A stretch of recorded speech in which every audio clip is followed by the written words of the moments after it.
అమ్మ వంక కోపంగా చూస్తూ ఏడుస్తూ ఆ ఏడుపులోనే నిద్రపోతాడు. నిద్రపోయిన తర్వాత బుగ్గ మీద ఓ ముద్దు పెట్టి, నాన్న నువ్వు ఆడుకోవడం ఇష్టం కాదురా, నువ్వు ఇలా ఆడుకుంటే రేపు నీకు దగ్గు వస్తుందని పడుకోబెట్టాను రా పిచ్చి కన్నా అని వెళ్ళిపోతుంది అమ్మ.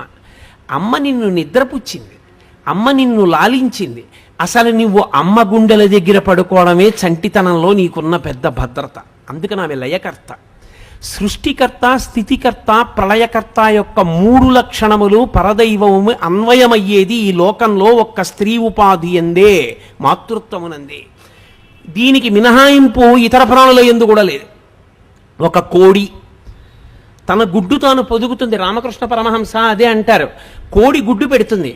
గుడ్డు మీద కూర్చున్న కోడి యొక్క బొమ్మ నువ్వు గీయగలవేమో కానీ గుడ్డు మీద కూర్చున్నటువంటి కోడి యొక్క కడుపుకున్నటువంటి వేడిని గుడ్డు యొక్క పెంకు గ్రహించి ఆ పెంకు యొక్క వేడి లోపల పిండానికి తగులుతున్నప్పుడు, పిండ పిల్లగా మారుతున్నప్పుడు, ఆ పిండం పిల్లవుతున్నప్పుడు నాకు కోడి పిల్ల పుడుతోందన్న సంతోషాన్ని పొందుతున్నటువంటి కోడిపెట్ట యొక్క కన్నులలోని ఆనందాన్ని గీయగలిగిన చిత్రకారుడు ప్రపంచంలో ఉన్నాడా?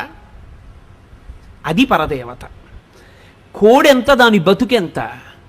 అలాంటి కోడి 4 చిన్న చిన్న పిల్లలు పుడితే కొక్కొక్కొక్కొక్కొక్కొక్కో అని పిల్లల్ని రెక్కల కింద పెట్టుకొని ఇలా చూస్తూ ఎక్కడ గ్రద్దొస్తుందో అని చూస్తుంది. కుక్కొస్తే కుక్క మీద కలిగిపడుతుంది, గ్రద్ద మీద తిరగబడుతుంది కోడి తన పిల్లల కోసం.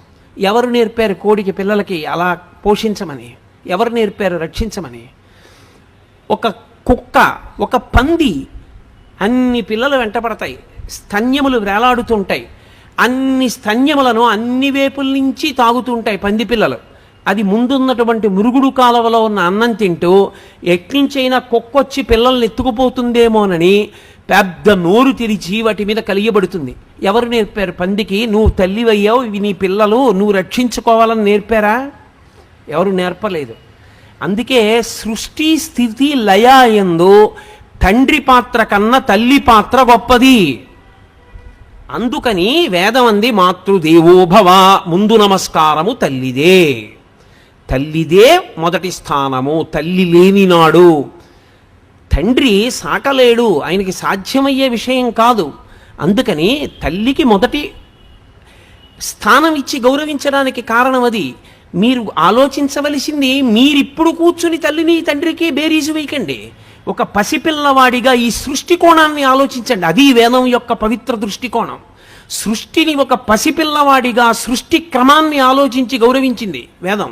అందుకని మాతృదేవోభవ.